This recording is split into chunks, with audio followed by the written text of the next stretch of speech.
Hello everyone, आप सभी लोगों का स्वागत है टीचिंग परीक्षा के आज के इस वीडियो में, जिसके अंदर में फ्रेंड्स हम लोग हमारी एक जो विशेष श्रृंखला चला रहे हैं लूसेंट प्लस एनसीईआरटी की, उसको एक कदम और आगे बढ़ाएंगे। जितने भी लोग हमारे साथ में यहाँ पर में जुड़ चुके हैं उन सभी लोगों का स्वागत है। सभी को आदाब, नमस्कार, सत श्री अकाल। Ladies and gentleman, boys and girls, आप सभी का बहुत बहुत स्वागत है। तो चलिए फ्रेंड्स, जल्दी से बिना किसी देरी के हम लोग हमारे सेशन की तरफ में आगे बढ़ते हैं। और जितने भी लोग जुड़ चुके हैं, सबसे पहले तो उन सभी लोगों का बहुत बहुत धन्यवाद। और खासकर उन लोगों का जिन्होंने फ्रेंड्स सेशन से पहले ही, इस सेशन को स्टार्ट होने से पहले ही सेशन को लाइक कर दिया था, जिसकी वजह से जो है फ्रेंड्स यहाँ पर में एनर्जी मिल रही है कि हम लोग जो है और जो है सेशंस आप लोगों के लिए लेकर आ सके। तो बहुत बहुत शुक्रिया जितने भी लोगों ने लाइक कर दिया है। प्लीज जल्दी जल्दी से हाथ भी ऊपर कर देंगे ताकि मुझे पता चल जाए कि जो लॉयल स्टूडेंट्स है वो कौन कौन है यहाँ पर में। ओके, चलिए तो हम लोग पहले क्वेश्चन की तरफ में आगे बढ़ते हैं फ्रेंड्स। पहला ही क्वेश्चन आप लोगों के स्क्रीन के ऊपर में ये रहा, जल्दी से देखिए इस क्वेश्चन को। इस क्वेश्चन के अंदर में बोला गया है सुप्रीम कोर्ट जजेस retire at the age of, ठीक है, कौन सी एज के अंदर में रिटायर होते हैं ये बताना है आप लोगों ने। सुप्रीम कोर्ट के जो जजेस होते हैं, ठीक है, बताइए इस पर्टिकुलर क्वेश्चन का आंसर। अब देखिए ये क्वेश्चन जो है फ्रेंड्स आप लोगों को जो है वो 12th स्टैंडर्ड के अंदर में, ठीक है, एनसीईआरटी में मिल जाएगा, पॉलिटी के अंदर में, और साथ ही साथ आप लोगों को लूसेंट के अंदर में भी मिल जाएगा। तो सर्वोच्च न्यायालय के न्यायाधीशों की जो है रिटायरमेंट की एज क्या होती है, देखिए कितने लोग इसका आंसर कर पाते हैं। जल्दी से बताइए आप लोग। पोल भी आप लोगों के पास में आ चुका है और 600 से ज्यादा लाइक्स आप लोगों ने कर दिए फ्रेंड्स सेशन स्टार्ट होते ही पहले ही क्वेश्चन में। बहुत बहुत शुक्रिया आप सभी लोगों का। और जहां भी शेयर कर सकते हो जल्दी से एक बार हर एक बच्चा सेशन को शेयर जरूर कर देगा, यही आप लोगों की जो है फ्रेंड्स यहाँ पर में गुरु दक्षिणा होंगी।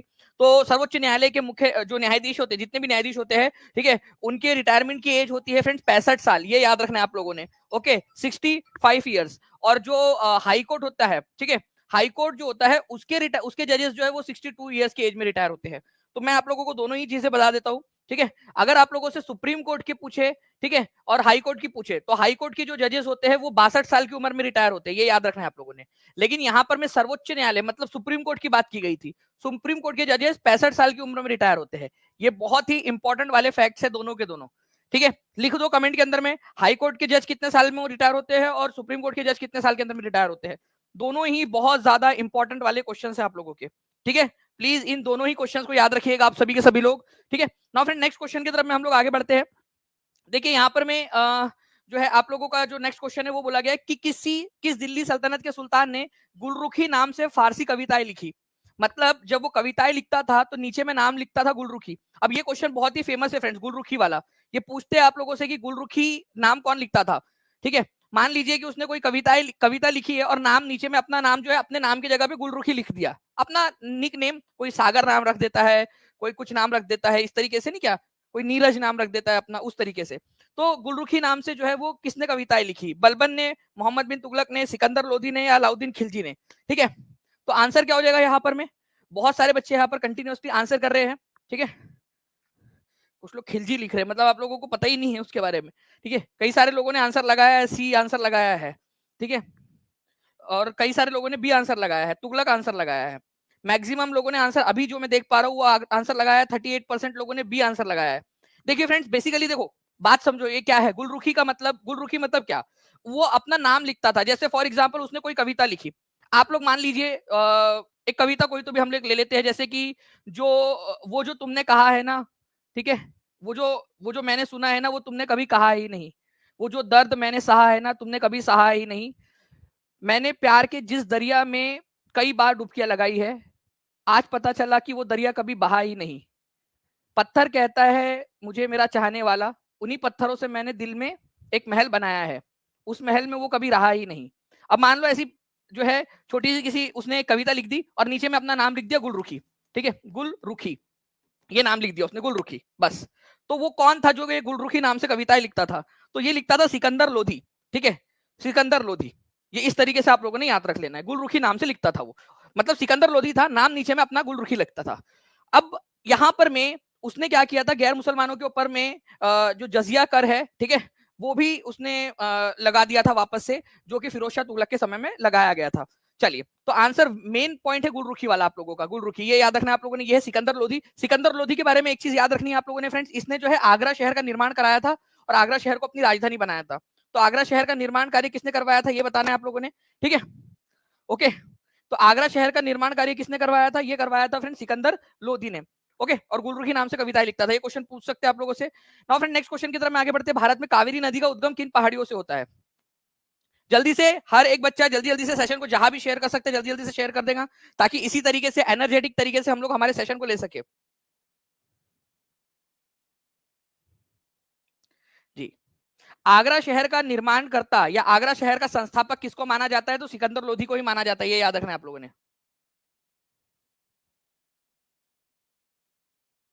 तो आंसर जो देखिए, कावेरी नदी का उद्गम स्थल जो है वो कहां से होता है? तो ब्रह्मगिरी की जो पहाड़ियां है, ठीक है, कहां पर में है ये पहाड़ियां? कर्नाटका के अंदर में, कर्नाटका, वहां से इसका उद्गम स्थल है ये। यहाँ पर देखिए आप लोग, ये मान लो भारत है हमारा, ठीक है, यहाँ से है आप लोगों की पश्चिमी घाट की पहाड़ियां, उसी पहाड़ियों के अंदर में है ब्रह्मगिरी हिल्स, वहां से नदी निकलती है, ठीक है। तो आंसर आप लोगों का हो जाएगा option number A, Brahmagiri hills, Brahmagiri की पहाड़ियां। तो पश्चिमी घाट के ब्रह्मगिरी पहाड़ियों से कावेरी नदी का उद्गम होता है। ये देखिए आप लोग, यहाँ पर में है कावेरी नदी, ओके। अगर मैं दिखाना चाहूँ आपको, ये यहाँ पर में आप देख पा रहे हो, ये है कावेरी नदी इस तरीके से नीचे में, और यहाँ पर में है पश्चिमी घाट में ब्रह्मगिरी की पहाड़ियां कर्नाटक में, ठीक है। और कर्नाटक से फिर ये जाती है तमिलनाडु के अंदर में, ठीक है। कर्नाटक और तमिलनाडु के बीच में पानी का विवाद भी है, कावेरी नदी के पानी को लेकर विवाद, कि पानी कौन ज्यादा यूज करेगा। कर्नाटक बोलता है हमारे यहाँ से इसका उद्गम होता है तो हम ज्यादा यूज करेंगे, तमिलनाडु बोलता है कि हमारे यहाँ से भी बहती है तो हम भी यूज करेंगे इसका पानी, ठीक है। तो कावेरी नदी का उद्गम ब्रह्मगिरी हिल्स से होता है, कर्नाटका से, ये याद रखना है आप लोगों ने। रानी शर्मा बोले सर मेरी बाइक 2 बजे चोरी हो गई, पढ़ने का मन नहीं कर रहा। तो रानी शर्मा जी देखिए, पढ़ने का मन नहीं कर रहा, आप इसको मोटिवेशन बनाइए कि भाई मेरे को 10 बाइक खरीदनी है, ठीक है, घर के अंदर में, और बहुत सारी बाइक खरीदूंगी, इतना पढ़ूंगी, इतना पढ़ूंगी, इतना सारा पैसा कमाऊंगी कि बहुत सारी गाड़ियां खरीद लूंगी, ठीक है। मैं समझ सकता हूँ कि आपको तकलीफ हो रही होगी अभी, लेकिन एक इसको मोटिवेशन बनाइए कि बहुत सारी बाइक्स खरीदना है फिर आपने। Which of the following sites of Indus Valley civilisation is not located in India? Sindhu घाटी सभ्यता का निम्नलिखित में से कौन सा स्थल भारत में स्थित नहीं है? ठीक है, बताइए जल्दी से। तो देखो लोथल, ये जो है फ्रेंड्स आप लोगों को याद रखना है, ये गुजरात के अंदर में है, गुजरात में, ठीक है, गुजरात में, गुजरात के अंदर में है, ये याद रखेंगे आप लोग। बनावली, ठीक है, ये याद रखना है आप लोगों ने, हरियाणा के अंदर में मिलेगा आप लोगों को बनावली। धोलावीरा, ठीक है, ये गुजरात गुजरात के अंदर में, आपका गुजरात में, ठीक है। हड़प्पा जो है फ्रेंड्स ये पाकिस्तान के अंदर में है, पाकिस्तान में। और ये क्वेश्चन बहुत बार आया हुआ है कि कौन सा वाला स्थल भारत के अंदर में नहीं है। हड़प्पा, मोहिंजोदारो, ठीक है, चान्हू, ऐसे बड़े बड़े जो हड़प्पन सभ्यता के समय के जो स्थल है वो भारत के अंदर में नहीं है, ठीक है। हड़प्पा नाम की जगह पे ही सबसे पहले खुदाई हुई थी, इसी वजह से सिंधु घाटी सभ्यता को हम लोग हड़प्पा सभ्यता भी बोलते हैं। तो हड़प्पा नाम का शहर कहां पर में है?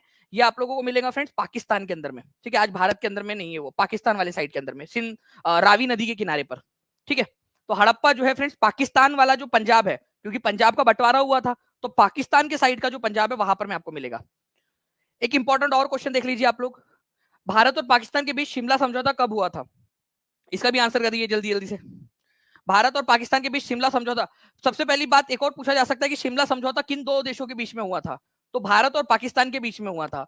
कौन कौन थे जिनके बीच में शिमला समझौता हुआ था? भारत की तरफ से कौन थे और पाकिस्तान की तरफ से कौन थे? ये भी क्वेश्चन बन सकता है आप लोगों से, ठीक है।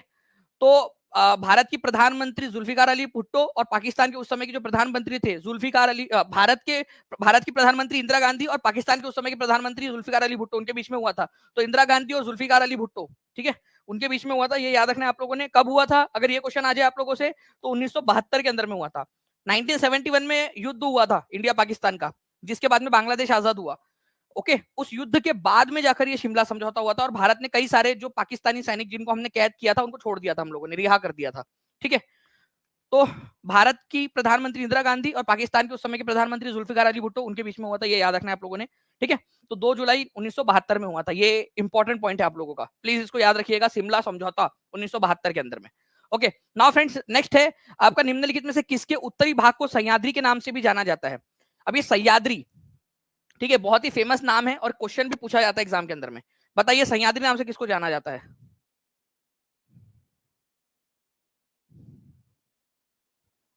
जी बहुत बहुत शुक्रिया पीयू जी, बहुत बहुत शुक्रिया आपका।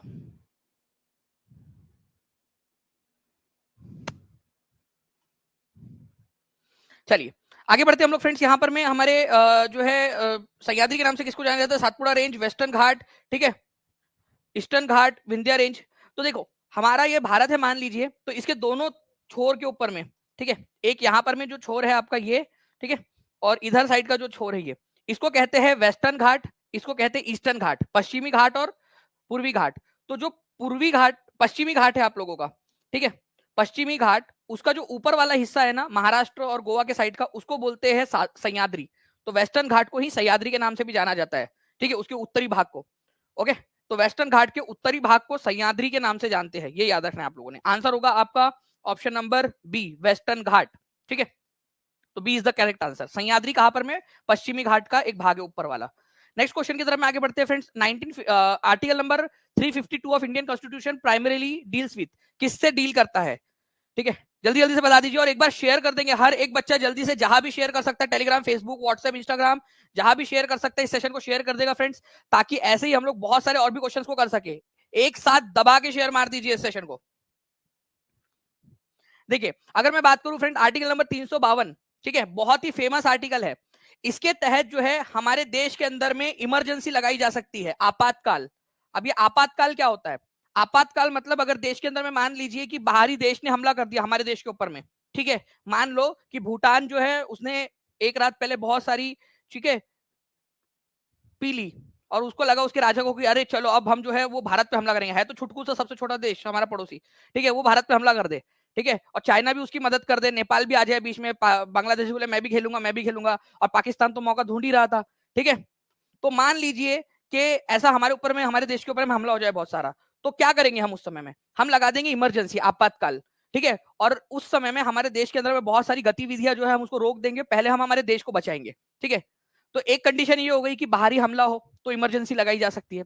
दूसरा ये हो सकता है कि आप सब लोग जो है सड़कों पे निकल गए, ठीक है, हथियार उतियार लेकर, सारे के सारे लोग सरकार के खिलाफ, ठीक है, कि ये सरकार को भंग करो, ठीक है, हमें चाहिए न्याय, ये इस तरीके से आप लोग निकल गए, तो उस देश, उस केस के अंदर में इसको बोला जाता है इंटरनल रिबेलियन, ठीक है, आंतरिक, ठीक है, आर्म्ड रिबेलियन, इंटरनल सशस्त्र आंदोलन हो रहा है यहाँ पर में, लोग हथियार लेकर निकल गए रास्तों के ऊपर में, तो उस केस के अंदर में भी आपातकाल लगाया जा सकता है। शांतिपूर्ण तरीके से आप लोग कर रहे होंगे सरकार के खिलाफ प्रदर्शन तो नहीं लगा सकते, लेकिन आपने हथियार लेकर निकल गए रास्तों पर तो लगाया जा सकता है।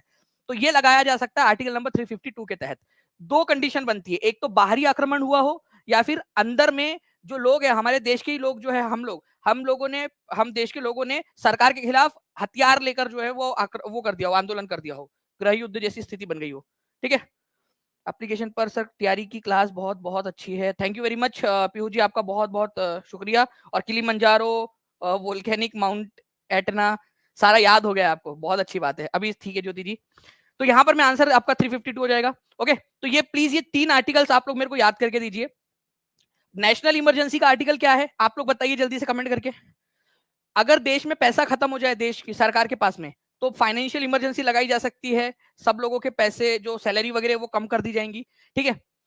उसके बाद में अगर किसी राज्य के अंदर में, मान लो किसी राज्य के अंदर में सरकार नहीं बन पा रही है, सरकार देश के इस कानून के खिलाफ काम कर रही है, किसी राज्य की सरकार, ठीक है, तो उस केस के अंदर में आर्टिकल नंबर 356 के तहत उस राज्य के अंदर में राष्ट्रपति शासन लगाया जा सकता है। तो राष्ट्रपति शासन या प्रेसिडेंट रूल राज्य में लगता है अगर राज्य की सरकार ठीक से काम नहीं कर रही है या राज्य में कोई सरकार नहीं बना पा रहा है। तो आप कौन से राज्य से बिलोंग करते हैं बताइए जल्दी से। कोई यूपी से बिलोंग करता होगा, कोई बिहार से बिलोंग करता होगा, कोई हरियाणा से बिलोंग करता होगा, कोई हिमाचल प्रदेश से, कोई मध्य प्रदेश से, कोई महाराष्ट्र से, कोई छत्तीसगढ़ से, कोई तमिलनाडु से, ठीक है, कोई अंडमान निकोबार से भी बिलोंग कर रहा होगा, क्योंकि हम लोगों ने जब सक्सेस किट भेजी थी, ठीक है, तो अंडमान निकोबार भी भेजी थी हम लोगों ने। ओके, तो अलग अलग जहां से भी आप जगह से बिलोंग कर रहे हैं, मान लीजिए कि वहां पर में अगर चुनी सरकार बनती है, वहां पर में अगर आपकी विधानसभा है और वहां की सरकार ठीक से काम नहीं करी, तो उस सरकार को हटाकर वहां पर में राष्ट्रपति शासन लगाया जा सकता है। या अगर चुनाव के बाद में किसी को मेजोरिटी नहीं मिली, कोई सरकार बना ही नहीं पा रहा, तो भी राष्ट्रपति शासन वहां लग सकता है, ठीक है। राष्ट्रपति शासन कहाँ लगता है? राज्य के अंदर में। नाउ फ्रेंड्स, अब देखिए यहां पर में किंग जॉर्ज 5, जॉर्ज पंचम और उनकी वाइफ मैरी, ठीक है, मुंबई की यात्रा पर जब आए थे, तो उसके समय में आपने कौन सा वाला जो है फ्रेंड्स, उनकी उनके याद में आपने कौन सा वाला स्मारक बनवाया था आप लोगों ने, मतलब आप लोगों ने मतलब हम उस समय में अंग्रेजों ने, ठीक है, तो अंग्रेजों ने कौन सा स्मारक बनवाया था जॉर्ज पंचम और क्वीन मैरी की याद में? वैसे ये दोनों आए कब थे, ये भी एक क्वेश्चन बनता है, ईयर, ठीक है, तो ये ईयर था आप लोगों का 1911, ठीक है, ये भी याद रखना है आप लोगों ने। इनके आने की खुशी में गेटवे ऑफ इंडिया बनाया गया था, ठीक है, gateway of India. Gateway of India कहां पर में, कौन से राज्य में है जल्दी बताओ, ठीक है। 76-74% अभी लोग हो चुके हैं फ्रेंड्स जिन्होंने आंसर किया है, ठीक है, और कंटिन्यूअसली लोग आंसर कर रहे हैं, आंकड़े बदल रहे हैं, जैसे जैसे लोग और ज्यादा आंसर करते जा रहे हैं, ऊपर नीचे हो रहा है आंकड़ा, ठीक है। बताइए, लाइव का यही मजा है कि आप देखिए यहाँ पर मैं आप लोग आंसर कर रहे हो तो पता चल रहा है कि किधर किधर जा रही है। आप लोगों की रेलगाड़ी, ठीक है। तो महाराष्ट्र के अंदर में है, ये याद रखना है, महाराष्ट्र बॉम्बे के अंदर में है फ्रेंड्स, ठीक है। आप लोगों को दिखा भी देता हूँ, ये देखिए गेटवे ऑफ इंडिया, ठीक है, गेटवे ऑफ इंडिया। कई सारे लोग जाते हैं जब भी मुंबई वगैरह घूमने के लिए, तो वो यहाँ जाते होंगे जो लोग मुंबई में रहते हैं। कोई है यहाँ पर में जो मुंबई से ही है, ठीक है, हाथ भी ऊपर कर दीजिए अगर कोई होगा यहाँ पर में जो मुंबई से ही देख रहा होगा, ठीक है। तो उनके लिए तो ये तो घर की मुर्गी दाल बराबर है, क्योंकि वहीं पे रहते हैं वो लोग। नाउ फ्रेंड्स, यहाँ पर देखिए भारत की कौन सी नदियां बंगाल की खाड़ी में गिरती है, ठीक है, मतलब बंगाल की खाड़ी में जाकर मिल जाती है। 854 लाइक्स हो चुके हैं फ्रेंड्स, जल्दी जल्दी से 1000 पार करना है हम लोगों ने, सभी बच्चे एक साथ, ठीक है, ठीक है, मिलकर जो है अपना अपना योगदान देते रहेंगे सेशन के अंदर में। अभी ठीक है उत्सव जी,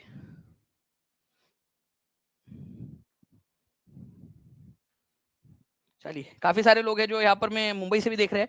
तो आंसर देखिए फ्रेंड्स, अगर मैं बात करूं यहाँ पर मैं नदियां बंगाल की खाड़ी में मिल रही है, तो अगर हम लोग बात करेंगे माही नदी, माही नदी जो है ये अरेबियन सी, अरब सागर में जाकर मिलती है, तो ये एलिमिनेट कर दो, ठीक है। तापी नदी ये भी अरब सागर में जाकर मिलती है, एलिमिनेट कर दो, ठीक है।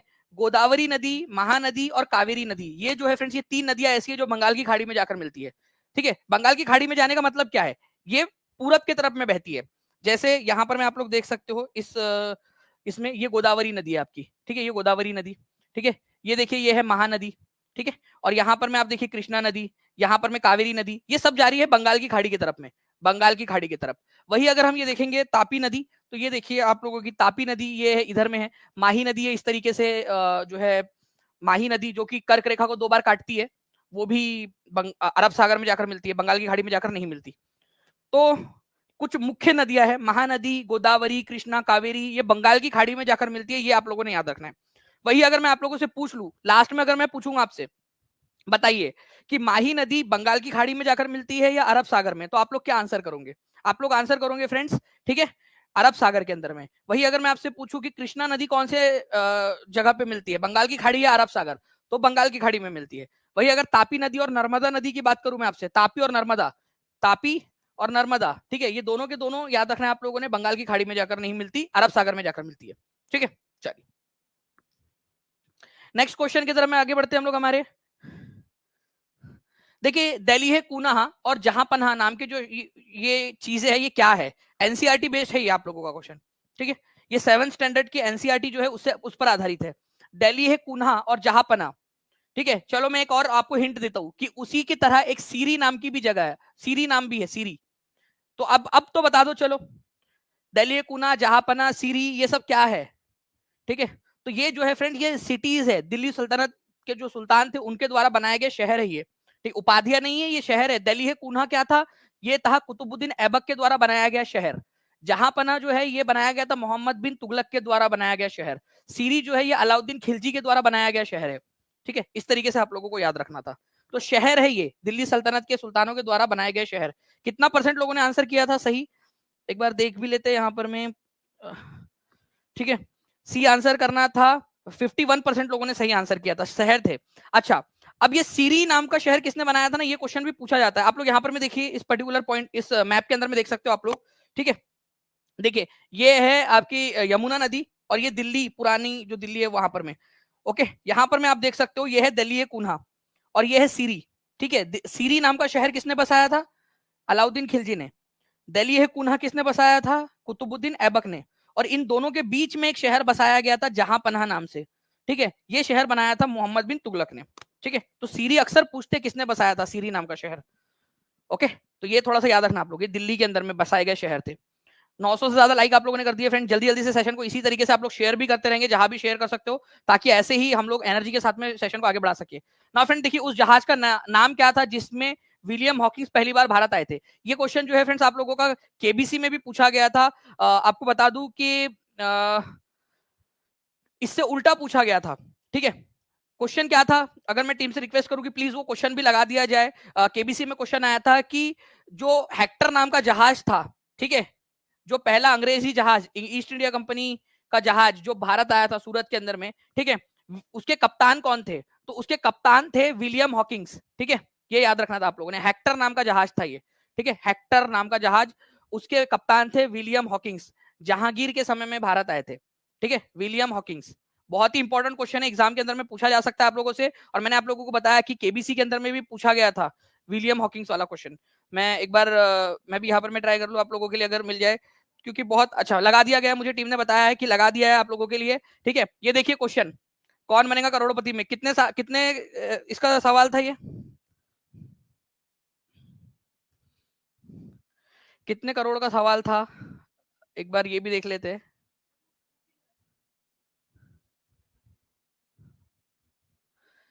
अच्छा चलिए आप लोग देखिए, ये भी है, केबीसी में 7 करोड़ रुपए का सवाल था। ठीक है, 7 करोड़ रुपए का सवाल, ये भी लगा दिया गया। टीम देखिए कितनी फास्ट है यार, टीचिंग परीक्षा की टीम के लिए। ठीक है, एक यहाँ पर मैं जबरदस्त तरीके से सबके तरफ से एक थम्स अप तो बनता है। इतना स्पीड देखिए, मैं कितना स्पीड में मैंने बोला है उतने स्पीड में उन्होंने लगा दिया। ये पीछे में अभी रियल टाइम के अंदर में किया है आप लोगों के लिए उन्होंने, रियल टाइम में। तो टीचिंग परीक्षा की टीम के लिए एक थम्स अप यार आप लोगों का बनता है कि इतना स्पीड में जो टीम काम करती है कंटिन्यूअसली। तो who commanded the Hector, the first British trading ship to land at Surat, तो उसके कप्तान कौन थे, हेक्टर नाम के जहाज के विलियम हॉकिंग्स थे। तो 7 करोड़ रुपए जीत गए आप लोग, कॉन्ग्रेचुलेशन आप लोगों को। ठीक है, तो टीचिंग परीक्षा के साथ में देखिए आप लोग करोड़पति भी बन सकते हो। चलिए आगे बढ़ते हैं हम लोग फ्रेंड्स। यहाँ पर भूकंप के दौरान पृथ्वी की सतह पर एक बिंदु प्रत्यक्ष रूप से फोकस के ऊपर होता है, उसको क्या कहते हैं। ये हमारी पृथ्वी है मान लीजिए, ठीक है, और यहाँ पर में भूकंप आया है। तो भूकंप जहां आता है ना, वो भूकंप एक्चुअली पृथ्वी की सतह के नीचे में जनरेट होता है। ठीक है, पृथ्वी की सतह के नीचे जनरेट होता है भूकंप। जहां पर में भूकंप जनरेट होता है उसको कहते हैं फोकस। ठीक है, उस जगह को कहते हैं फोकस जहां पर में भूकंप जनरेट हुआ है। और उसके जस्ट ऊपर में, जहां पर में अगर आप देखोगे उसके जस्ट ऊपर में जो जगह होती है वहां सबसे ज्यादा नुकसान होता है, उसको क्या कहते हैं। ठीक है, उसको कहते हैं एपी सेंटर। ठीक है, उसको कहते हैं एपी सेंटर। ठीक है, एपी सेंटर ये हो गया इंग्लिश के अंदर में। ठीक है, हिंदी में कहते हैं उसको उपकेंद्र या ऊपरी केंद्र। ठीक है, उपकेंद्र या ऊपरी केंद्र। फोकस को कहा जाता है केंद्र। ठीक है, केंद्र कहते हैं, और इसको कहते हैं उपकेंद्र। उपकेंद्र या ऊपरी केंद्र, दोनों जगह से, दोनों ही नाम से इसको जाना जाता है, उपकेंद्र या ऊपरी केंद्र, एपी सेंटर को। ठीक है, तो जहां एपी सेंटर होता है मतलब फोकस के जस्ट ऊपर में जहां भूकंप जनरेट हुआ है उसको बोलते हैं फोकस केंद्र, और उसके जस्ट ऊपर वाला एपी सेंटर। सबसे ज्यादा नुकसान कहां पर में होगा भूकंप से, एपी सेंटर पे। और जैसे जैसे एपी सेंटर से दूर दूर जाते जाओगे वहां पर में कम नुकसान होगा, या वहां पर में कम फील होंगे भूकंप की तरंगे आपको। तो फोकस के जस्ट ऊपर या केंद्र के जस्ट ऊपर वाली जो जगह होती है, ठीक है, उसको बोला जाएगा एपी सेंटर। ठीक है, एपी सेंटर बोला जाता है। देखिए ये फोकस है, यहाँ पर में भूकंप की तरंगे जनरेट हुई है। ठीक है, और जस्ट उसके ऊपर में अगर आप गए तो वहां पर में आपको मिलेगा एपी सेंटर। ठीक है, एपी सेंटर। ओके, चलिए नाउ फ्रेंड्स, मुगल वास्तुकला का स्वर्ण काल किसको कहा जाता है। बहुत ही फेमस क्वेश्चन है। ठीक है, बताइए। और इसके अलावा एक और चीज है आप लोगों का एडब्ल्यूएस के अंदर एग्जाम में आया था, वो कि मुगल चित्रकला का, ठीक है, स्वर्ण युग किसको कहा जाता है। ये हो गया आपका वास्तुकला का। वास्तुकला का मतलब होता है आप लोगों का फ्रेंड्स, वास्तुकला का मतलब होता है कि भवन निर्माण करने की जो शैली है उसका स्वर्ण युग किसके समय में था। तो भाई शाहजहां है, लाल किला, आगरा में ताजमहल, ठीक है, और भी बहुत सारे बड़े बड़े भवन, दिल्ली की जामा मस्जिद शाहजहां के समय में बनी है। तो वास्तुकला का, आर्किटेक्चर का, ठीक है, भवन निर्माण के समय का स्वर्ण काल मुगल काल के अंदर में शाहजहां के समय को कहा जाता है। वही अगर मैं पेंटिंग की बात करूं, चित्रकला की, ठीक है, पेंटिंग का स्वर्ण काल किसको कहा जाता है, गोल्डन एज पेंटिंग का, वो कहा जाता है आपके, ठीक है, जहांगीर के, जहांगीर, जहांगीर के काल को कहा जाता है। ये भी याद रखें आप लोगों ने, पेंटिंग का स्वर्ण काल। ये भी क्वेश्चन पूछते एग्जाम के अंदर में, एडब्ल्यूएस के अंदर में आया था। 1000 से ज्यादा जो है फ्रेंड्स आप लोगों ने लाइक्स कर दिए, बहुत बहुत शुक्रिया आप सभी लोगों का। ठीक है, जल्दी से एक साथ जहां भी सेशन को शेयर कर सकते हो जल्दी जल्दी से सेशन को शेयर भी करते रहेंगे, ताकि इसी तरीके से हम लोग धमाकेदार सेशन जो है आप लोगों के लिए लेते रहे। ओके, चलिए, तो सी इज द करेक्ट आंसर, ये याद रखना था आप लोगों ने। नेक्स्ट क्वेश्चन की तरफ में आगे बढ़ते हम लोग फ्रेंड्स। यहाँ पर में खारदुंगला पास कहां पर में लोकेटेड है, खारदुंगला। ठीक है, अब देखो दर्रे, आपको पता है यूपी के सुपर टेट के अंदर में क्वेश्चन आया था आप लोगों का। ठीक है, यूपी के सुपर टेट के अंदर में पिछले बार पास से रिलेटेड एक क्वेश्चन आया था। कौन सा क्वेश्चन था वो आप लोगों का, ठीक है, सिक्किम के अंदर में कौन सा पास है ना। तो वैसे ही फ्रेंड्स आप लोगों का खारदुंगला पास कहां पर में, ये क्वेश्चन आप लोगों से बन सकता है, बताइए जी। तो खारदुंगला पास जो है फ्रेंड्स ये लद्दाख के अंदर में आपको मिलेगा। ओके, ये यहां पर में आप लोग देखिए खारदुंगला पास, खारदुंगला, ठीक है, खारदुंगला। उसके अलावा जो है फ्रेंड्स कई सारे और भी पास है आप लोगों के। ये है चांगला, ला का मतलब ही होता है पास या दर्रा। जैसे देखो ये पहाड़ है, ठीक है, ये बहुत सारे पहाड़ है, ठीक है, पहाड़ों के बीच में अगर कहीं से रास्ता निकल रहा है तो उसको पास बोला जाता है। पहाड़ों के बीच का जो रास्ता होता है ना उसको पास बोलते हैं, क्योंकि पहाड़ चढ़ के फिर उतरेंगे फिर चढ़ेंगे, ऐसा तो आप लोगों को बहुत थक जाओगे आप लोग। तो पहाड़ों के बीच बीच में से जो रास्ता होता है उसको ला या फिर पास बोला जाता है, दर्रा बोला जाता है। ठीक है, तो खारदुंग ला ये याद रखना है आप लोगों ने फ्रेंड्स, आप लोगों को मिलेगा। ठीक है, लद्दाख में। अच्छा, लद्दाख और जम्मू कश्मीर के श्रीनगर को कौन सा वाला पास जोड़ता है? तो जोजिला, जोजिला दर्रा जो है या जोजिला पास जो है वो क्या करता है, लद्दाख जो है उसको, ठीक है, लद्दाख को जम्मू कश्मीर के श्रीनगर से जोड़ता है। ये भी बहुत इंपॉर्टेंट पॉइंट है आप लोगों का। ठीक है, ओके, चलिए, तो ये भी थोड़ा सा याद रखेंगे आप लोग कि जम्मू कश्मीर को लद्दाख से कौन सा वाला दर्रा जोड़ता है, तो जोजिला जोड़ता है, जोजिला दर्रा। ठीक है, ये एनसीईआरटी में दिया हुआ जोजिला वाला आपका। चलिए, नाउ फ्रेंड नेक्स्ट क्वेश्चन की तरफ में हम लोग आगे बढ़ते हैं। देखिए, मंडप इसका मतलब क्या होता है, एनसीईआरटी के अंदर में दिया हुआ पॉइंट है।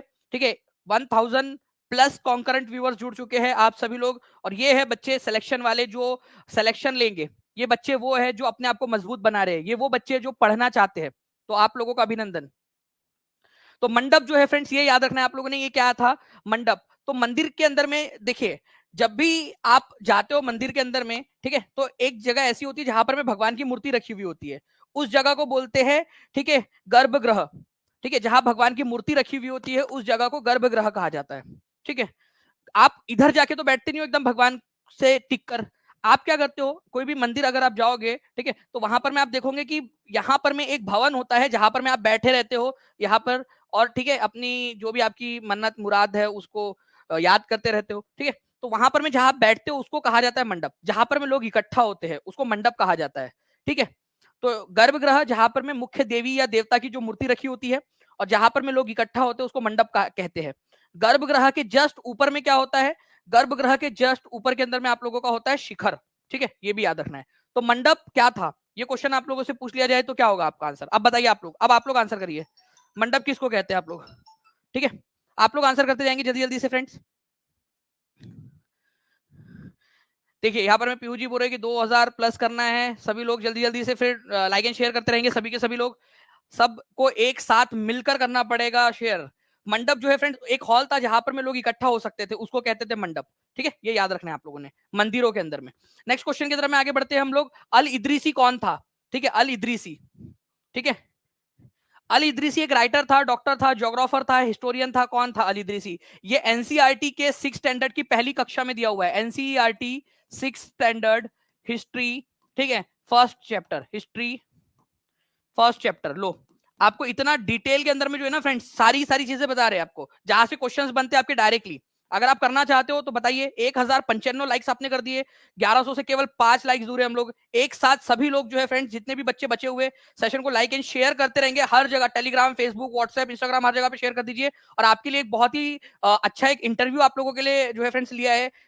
2 बहनें हैं जिन्होंने एक साथ एग्जाम क्लियर किया है और दोनों मैरिड थी, दोनों के बच्चे थे, दोनों ने किस तरीके से पढ़ाई की वो आप लोगों को अभी थोड़ी देर के अंदर में एक इंटरव्यू देखने के लिए मिलेगा, उसमें आप देख सकते हो। तो अल इदरीसी जो है फ्रेंड्स ये क्या था, एक ज्योग्राफर था। ठीक है, मैप उसने बनाया था, ये याद रखना है आप लोगों ने, अल इदरीसी ने उल्टा मैप बना दिया था। ठीक है, उसने क्या किया, साउथ इंडिया को टॉप पे दिखाया, श्रीलंका को ऊपर दिखाया और उत्तर भारत को नीचे दिखाया था उसने।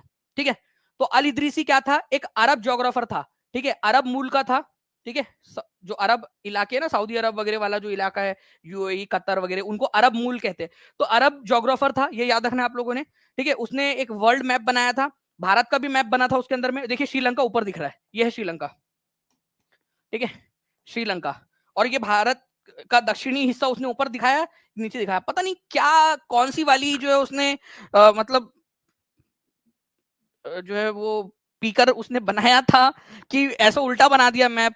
ठीक है, तो अगर मैं आप लोगों को बताना चाहूँ, ठीक है, थोड़ा सा अगर एक बार हल्का सा ड्रॉ करके, ठीक है, तो अगर मान लीजिए कि हम हमारा भारत कुछ इस प्रकार से दिखाते हैं, ठीक है, इस प्रकार से दिखाते हैं, श्रीलंका नीचे, तो उसने श्रीलंका को ऊपर दिखाया।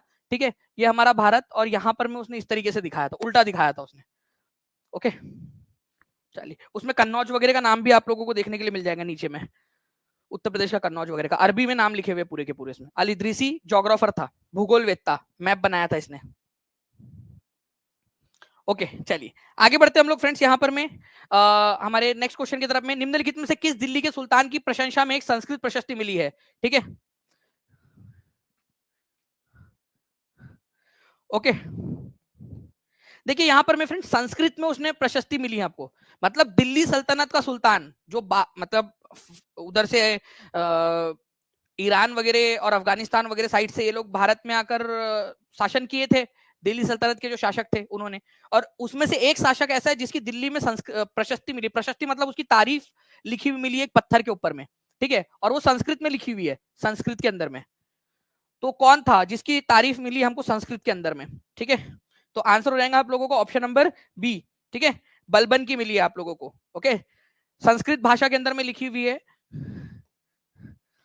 तो बलबन की है, ये बहुत ही इंपॉर्टेंट है। एक दिल्ली सल्तनत के एक और शासक है जिनकी प्रशस्ति हमको मिलती है कुव्वत इस्लाम मस्जिद के अंदर में, तो कुव्वतुल इस्लाम मस्जिद दिल्ली के अंदर में पहली मस्जिद थी, उसमें एक फारसी भाषा में लिखी हुई प्रशस्ति मिली है, फारसी भाषा में, वो है अलाउद्दीन खिलजी की। उसमें बताया गया कि अलाउद्दीन खिलजी को भगवान ने चुना है शासन करने के लिए, मतलब अलाउद्दीन खिलजी ने खुद ही लिखवा दिया कि खुद मतलब भगवान ने चुना है करके उनको शासन करने के लिए, वो फारसी भाषा में। लेकिन संस्कृत भाषा की जब बात आएगी तो आप लोगों को आंसर लगाना है बलबन ने लिखी थी, बलबन के लिए मिली है, बलबन की प्रशस्ति, ठीक है, ये याद रखेंगे। और उसमें बलबन की बहुत तारीफ की गई है, मतलब बलबन चचा तुम इधर आओ, पहले तो तुमसे कुछ बात करनी है। क्या लिखा है यहाँ पर में संस्कृत प्रशस्ति में तुम्हारे, कि बलबन का जो शासन है वो बंगाल तक फैला हुआ है, ठीक है, इधर बंगाल तक फैला हुआ है, गौड़ साम्राज्य तक, दक्षिण में द्रविड़ तक मतलब कि दक्षिण भारत तक, इधर में गजनी तक फैला हुआ है, ठीक है, और इधर में अफगानिस्तान के गजनी तक फैला हुआ है, इतना बड़ा तुम्हारा साम्राज्य। चाचा देखो अभी मेरे बच्चे क्या सोचेंगे तुम्हारे बारे में, इनको पता है कि तुम्हारे बाद में तुम्हारे 150 साल बाद आया था, ठीक है, अलाउद्दीन खिलजी, जिसने पहली बार दक्षिण भारत पर हमला किया, ये हमने पढ़ाया है, और तुम अपनी संस्कृति में लिखवा के गए कि दक्षिण भारत तक तुम्हारा राज्य था। अरे कुछ हद होती है फेंकने की भी, मतलब अपने लोगों को रोकना चाहिए था ना, जिन लोगों को तुम्हारे बारे में लिख रहे थे कि तुम्हारा साम्राज्य इतने दूर दूर तक था, बंगाल तक कहाँ फैला हुआ था तुम्हारा राज्य, ठीक है, नरक में पकौड़े तले जा रहे होंगे अभी तुम्हारे, ठीक है। और बच्चे क्या सोचेंगे मेरे, ये लोग जब नरक में आएंगे तो तुमसे मिलेंगे तो तुम्हारे बारे में क्या सोचेंगे, ठीक है, चलिए, तो कोई नहीं, इनका टेंशन नहीं लेना, ये इन्होंने ओके तो आई होप फ्रेंड्स अब आप लोगों को आवाज आ रही होंगी। देखिए हम लोगों ने यहाँ पर में बलबन की जो है यहाँ पर में थोड़ी सी बात क्या कर ली, बलबन के जो साथी है बहुत सारे, ठीक है, नर्क के जो लोग हैं यहाँ पर में जो उसके चंगू मंगू है, ठीक है, लाइट ही चली गई यहाँ। तो संस्कृत की प्रशस्ति किसकी मिली है, बलबन की मिली है। हम लोग बलबन चचा के बारे में बात कर रहे थे कि बलबन के बारे में बताया गया है कि बलबन का शासन जो है वो गौड़ बंगाल तक फैला हुआ है, ईस्ट में जो है वो अफगानिस्तान तक, और साउथ में जो है वो साउथ इंडिया द्रविड़ तक फैला हुआ है, जबकि ऐसा नहीं था। तो बलबन चचा, ठीक है, चाहे आप कितना भी रोक लो अपनी जो है बातें करने से, लेकिन बच्चों तक तो बात पहुंच गई, ठीक है, कि भाई इन्होंने ऐसा लिखा था।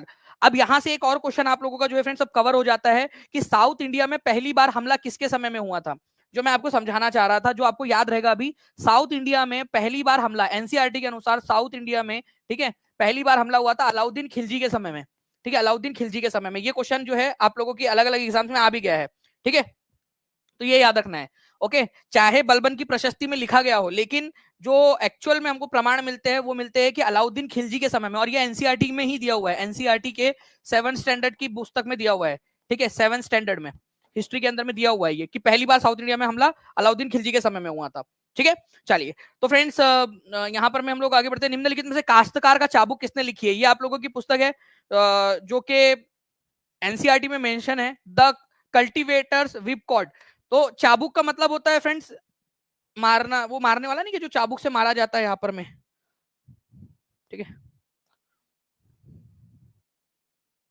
तो बताइए यहाँ पर में काश्तकार का चाबुक किसने लिखी है, ज्योतिराव फुले ने लिखी है, महात्मा ज्योतिराव फुले ने। इसको इन्होंने मराठी में लिखा था, शेतकरांचे असुर बोलते हैं, हिंदी में बोलेंगे हम लोग तो बोलेंगे काश्तकार, काश्तकार मतलब किसान, ठीक है, किसान का चाबुक, ओके, काश्तकार का चाबुक बोलो या किसान का चाबुक बोलो, ठीक है। कल्टीवेटर्स व्हिप कॉर्ड तो ज्योतिराव फुले ने लिखी थी, ज्योतिराव फुले ने गुलामगिरी नामक पुस्तक भी लिखी है, ठीक है।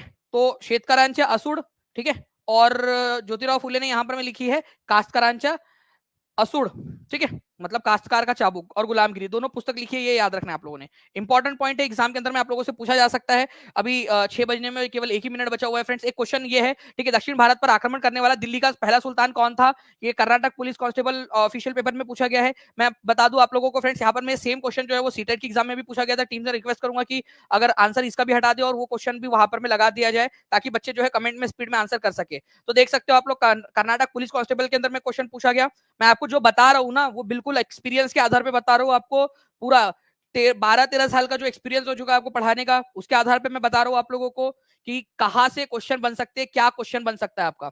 ठीक है, अभी एक इंटरव्यू भी आएगा आप लोगों के लिए फ्रेंड्स, आप उसको जरूर देखिएगा। ठीक है, 2 बहनों ने किस तरीके से एग्जाम क्लियर किया है। रजनी शर्मा जी बोल रहे सर मैंने आपसे पढ़कर सीटेट सिर्फ 1 वीक में क्लियर किया था। Thank you very much Rajni Sharma ji, बहुत बहुत शुक्रिया आपका। जो है जी, तो इसका आंसर आप लोग कर दीजिए जल्दी जल्दी से। ओके चलिए, एक और क्वेश्चन जो है फ्रेंड्स, इसका भी आंसर कर देंगे। भारत का पहला उद्यान मकबरा किसने बनवाया था। उद्यान मकबरा मतलब होता है गार्डन। देखो यहाँ पर में कोई दफन है, ठीक है, ये, और उसके उसके कब्र है, ठीक है, उसके आजू बाजू में गार्डन है। अब भारत का पहला उद्यान मकबरा गार्डन टॉम जो है किसके समय में बना था, हुमायूं का मकबरा है, ये याद रखना, दिल्ली के अंदर में। ये इस तरीके से आजकल निब्बा निब्बी यहाँ पर में घूमने के लिए जाते हैं, और वहां पर में जो है वो बैठकर निब्बा जो है राजू, ओके, वो अपनी प्रेमिका नेहा से कह रहा है कि नेहा ठीक है, 7 जन्मों तक जो है मैं तुम्हारा साथ निभाऊंगा, और तुम ही जो है मेरी प्रेयसी रहोगी। उधर से हुमायूं बोल रहा है, अरे बच्ची इसका भरोसा मत करना, पिछले बार जो है यहाँ पर मैं ये प्रीति के साथ में आया था, उसको भी ऐसे ही बोला था। तो मतलब कितनी बुरी बात है ना यहाँ पर में, कि बेचारा हुमायूं यहाँ पर में सोया हुआ है, ठीक है, मरने के बाद में भी उसको चैन नहीं, आके वहां पर में कोई लिख के चले जा रहा है उसकी कब्र के ऊपर में, ठीक है, कि पप्पू लॉज मुन्नी, कुछ भी लिख के चले जा रहे, मतलब कमाल है यार ये लोग भी ना एकदम। चलो कोई नहीं, तो गार्डन स्टाइल में बना हुआ पहला मकबरा कौन सा है भाई लोग, ठीक है, हुमायूं का मकबरा है दिल्ली के अंदर में, ये याद रखना, गार्डन स्टाइल में बना हुआ पहला मकबरा। बाकी इसका आंसर आप लोग करोगे फ्रेंड्स, दक्षिण भारत पर हमला किसने किया था, ये बता देंगे, और ये क्वेश्चन जो है अलग अलग एग्जाम में आ गया आप लोगों का। चलिए, thank you very much, take care and bye, God bless you all. जल्दी जल्दी से सेशन को लाइक जरूर कर देंगे फ्रेंड, जहां भी शेयर कर सकते हो शेयर कर देंगे। जो लोग टीचिंग परीक्षा के साथ में जुड़ना चाहते हैं, नीचे में नंबर दिया हुआ है, उस नंबर पे आप कॉल कर सकते हो किसी भी एग्जाम के लिए, KVR, super TET, BPSC, TRE, DSSS, energetic तरीके से पढ़ने के लिए, चीजें याद करने के लिए और एग्जाम क्लियर करने के लिए आप टीचिंग परीक्षा के साथ में जरूर जुड़िए। Thank you very much, bye, God bless you all, thank you.